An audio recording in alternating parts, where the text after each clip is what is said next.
Praise the Lord. കർത്താവിൻ്റെ പരിശുദ്ധ നാമം വാഴ്ത്തപ്പെടുമാറാകട്ടെ. അനുഗ്രഹിക്കപ്പെട്ട നല്ല സമയത്തെ ഓർത്ത് കർത്താവിന് മാനവും മഹത്വവും പുകഴ്ചയും അർപ്പിക്കുന്ന നല്ല സമയം. എൻ്റെ പ്രിയമുള്ളവരെ, അഭിസംബോധനയിൽ കർത്താവിലേക്ക് വിലപ്പെട്ട അവസരങ്ങളെ ഓർത്ത് കർത്താവിന് സ്തോത്രം ചെയ്യുന്നു.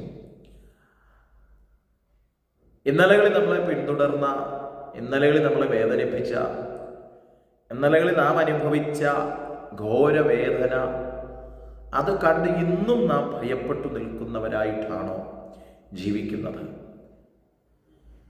വിശുദ്ധ വേദപുസ്തകം പുറപ്പാട് പുസ്തകം 14-27 വേദഭാഗം ഇങ്ങനെയാണ് വായിക്കുന്നത്. മോശ കടലിന്മേൽ കൈ നീട്ടി, പുലർച്ചയ്ക്ക് കടൽ അതിൻ്റെ സ്ഥിതിയിലേക്ക് മടങ്ങി വന്നു. മിസ്രൈമ്യർ അതിന് എതിരായി ഓടി. യഹോവ മിസ്രൈമിനെ കടലിൻ്റെ നടുവിൽ തള്ളിയിട്ടു. വളരെ പരിചിതമുള്ളൊരു ചരിത്ര ഭാഗമാണ് പുറപ്പാട് പുസ്തകം മോശയുടെ ചരിത്രം നമ്മെ പഠിപ്പിക്കുന്നത്. ഇവിടുത്തെ വേദഭാഗം നമ്മെ ഓർമ്മിപ്പിക്കുന്നത് മോശ കടലിന്റെ നേരെ കൈ നീട്ടി, കടൽ അതിന്റെ നേരത്തെ സ്ഥിതിയിലേക്ക് മടങ്ങി വന്നു. അപ്പൊ എന്താണ് മോശ കരം നീട്ടുന്നതിന് മുൻപേ ആ കടലിന്റെ സ്ഥിതി എന്തായിരുന്നു? നമുക്കറിയാം. അതിന്റെ മുൻപിലുള്ള വേദഭാഗങ്ങൾ പഠിക്കുമ്പോൾ കാണാൻ കഴിയുന്നു,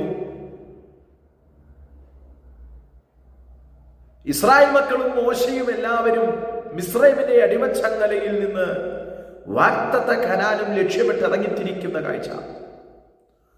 അവർ വാഗ്ദത്തത്തെ മാത്രം നോക്കി യാത്ര ചെയ്യുകയാണ്. എന്നാൽ വാഗ്ദത്തത്തിലേക്ക് നോക്കി ഇറങ്ങി തിരിച്ചവരുടെ മുൻപിൽ ചെങ്കടൽ മുൻപിൽ വന്ന് നിൽക്കുന്നു. ചെങ്കടലിന്റെ മുൻപിൽ അവർ വന്ന് നിലവിളിക്കുകയാണ്, മിസ്രൈമിൽ ഞങ്ങൾക്ക് ശവക്കല്ലറയില്ലാഞ്ഞിട്ടാണോ ഈ ചെങ്കടലിൽ ഞങ്ങളെ തീർക്കുവാൻ കൊണ്ടുവന്നത്?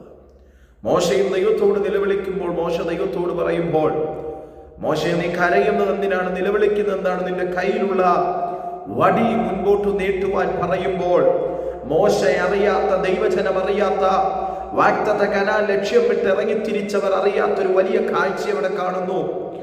ചിന്തകൾക്കകത്തുപോലും കണ്ടിട്ടില്ലാത്തൊരു കാഴ്ച. ചെങ്കടൽ രണ്ടായി പിരിഞ്ഞു മാറുന്നൊരു കാഴ്ച. പ്രിയമുള്ളവരെ, ദൈവം പറയുന്നത് അപ്പാടെ കേട്ടനുസരിക്കാൻ, അതുപോലെ ചെയ്യാനുള്ളൊരു തീരുമാനം നമ്മുടെ മുൻപിൽ ഉണ്ടെങ്കിൽ, ദൈവത്തിന്റെ വാക്കിനു മുമ്പേ നാം നിൽക്കാൻ തയ്യാറാണെങ്കിൽ, നമ്മുടെ മുമ്പിൽ എത്ര വലിയ പ്രതിസന്ധി വന്നാലും, എത്ര വലിയ ചെങ്കടലിന്റെ അനുഭവങ്ങൾ വന്നാലും, അതിനെ വിഭജിക്കുവാനും അതിലൂടെ നടത്തുവാനുമുള്ള ദൈവത്തിന്റെ കരം ചലിക്കുവാനിടയായി തീരും. Praise the Lord. ഇപ്പോൾ ഒരുപക്ഷെ നാം നേരിട്ടുകൊണ്ടിരിക്കുന്ന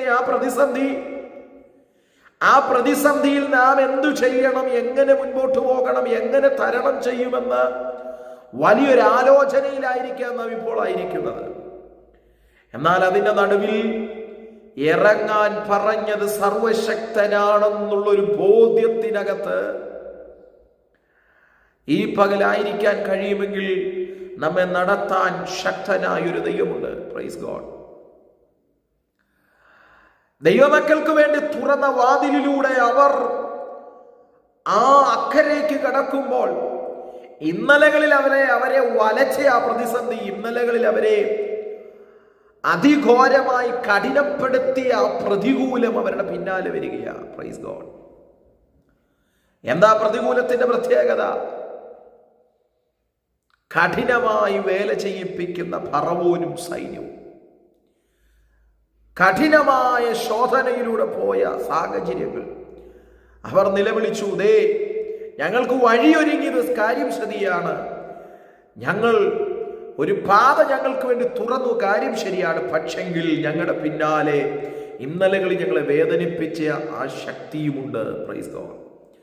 ഇന്ന് ഈ സന്ദേശം കേൾക്കുമ്പോൾ എൻ്റെ പ്രിയപ്പെട്ടവരെ, ഞാൻ നിങ്ങളോട് ചോദിക്കട്ടെ, പ്രാർത്ഥിച്ചിട്ടും ഉപവസിച്ചിട്ടും ദൈവസന്നിധിയിൽ ഇരുന്നിട്ടും പ്രതിസന്ധികൾ വിട്ടുമാറാതെ, പ്രതികൂലങ്ങൾ വിട്ടുമാറാതെ വീണ്ടും അവൻ നമ്മെ ഫോളോ ചെയ്യുന്നത് പോലെയുള്ള സാഹചര്യങ്ങൾ നേരിടുന്നെങ്കിൽ, ഇന്ന് സർവശക്തനായ ദൈവത്തിന്റെ വാക്കൊന്ന് കേൾക്കുവാൻ തയ്യാറാകണോ?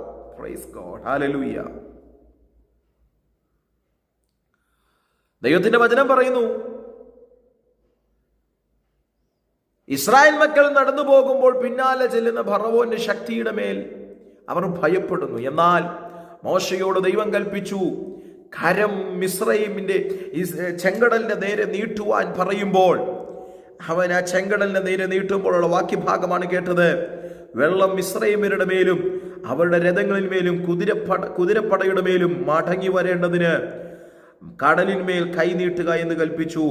പുലർച്ചയ്ക്ക് കടൽ അതിൻ്റെ സ്ഥിതിയിലേക്ക് മടങ്ങി വന്നു. ദൈവത്തിന് സ്തോത്രം. പ്രിയപ്പെട്ടവരെ, ഇന്നലകളിൽ നാം കണ്ട പ്രതിസന്ധി, ഇന്നലകളിൽ നാം അനുഭവിച്ച പ്രതികൂലങ്ങൾ വീണ്ടും നമ്മെ ഫോളോ ചെയ്യുന്നു എന്ന് നമുക്ക് തോന്നലുണ്ടായാൽ ദൈവത്തിൻ്റെ മുഖത്തേക്ക് നോക്കി തമ്പുരാന്റെ അരികിലേക്ക് ഇറങ്ങിച്ചെന്ന് ദൈവത്തോടൊന്ന് പ്രാർത്ഥിക്കാൻ കഴിയുമെങ്കിൽ ഇന്നലകളിൽ നമ്മെ വലച്ച ആ പ്രതിസന്ധിയെ വഴിമാറ്റിവിട്ട് അതിനാൾ ഒരിക്കലും നമ്മുടെ നേരെ വരാതെ വണ്ണം, നമ്മുടെ കുടുംബത്തിന്റെ നേരെ വരാതെ വണ്ണം, നമ്മുടെ ജീവിതത്തിന്റെ നേരെ വരാതെ വണ്ണം ആമേൻ ദൈവത്തിന്റെ കരം നമുക്ക് അനുകൂലമായി ചലിക്കുവാനിടയായി തീരും. ആ ഭാരം കണ്ട് നാം പ്രയാസപ്പെടരുതേ. ആ പ്രതിസന്ധി കണ്ട് നാം നിലവിളിക്കാൻ വരട്ടെ. കടലിന്റെ നേരെ കൈനീട്ടാൻ പറഞ്ഞപ്പോൾ ഫറവോന്റെ മേലും കുതിരപ്പടയുടെ മേലും വെള്ളം മടങ്ങി വരുന്നൊരു കാഴ്ച നമുക്കവിടെ കാണാൻ കഴിയും. ആയതുകൊണ്ട് ഇന്ന് ഈ സന്ദേശം കേൾക്കുമ്പോൾ ചില പ്രതിസന്ധികൾ എന്നെ വിട്ടുമാറുന്നില്ലല്ലോ, ചില പ്രതിസന്ധികൾ എന്നെ ഫോളോ ചെയ്യുകയാണല്ലോ, ചില പ്രതിസന്ധികൾ ഇപ്പോഴും എന്നെ വലച്ചുകൊണ്ടിരിക്കുന്നല്ലോ, ചില പ്രതിസന്ധികൾ ഇപ്പോഴും എന്നെ ഫോളോ ചെയ്യുന്നു എന്നൊരു തോന്നലുണ്ടെങ്കിൽ കർത്താവിൻ്റെ കരത്തിലേക്ക് ഒന്ന് ഏൽപ്പിച്ചു കൊടുക്കുക. കർത്താവ് ചില നിർദ്ദേശങ്ങൾ തരും. ദൈവം നമ്മളോട് സംസാരിക്കുവാനിടയിൽ തരും. ആയതുവണ്ണം സ്റ്റെപ്പ് വെച്ചാൽ നമുക്ക് വേണ്ടി അത്ഭുതങ്ങളെ പരിശുദ്ധാത്മാവ് ചെയ്യും. അതുകൊണ്ട് വളരെ പ്രാർത്ഥനയോടെ, ദൈവാശ്രയ ബോധ്യത്തോടെ ദൈവവചനത്തിൻ്റെ മുമ്പാകെ നമുക്കായിരിക്കാം. കർത്താവ് വചനങ്ങളാൽ നമ്മെ അവരെയും അനുഗ്രഹിക്കട്ടെ. God bless you. Thank you.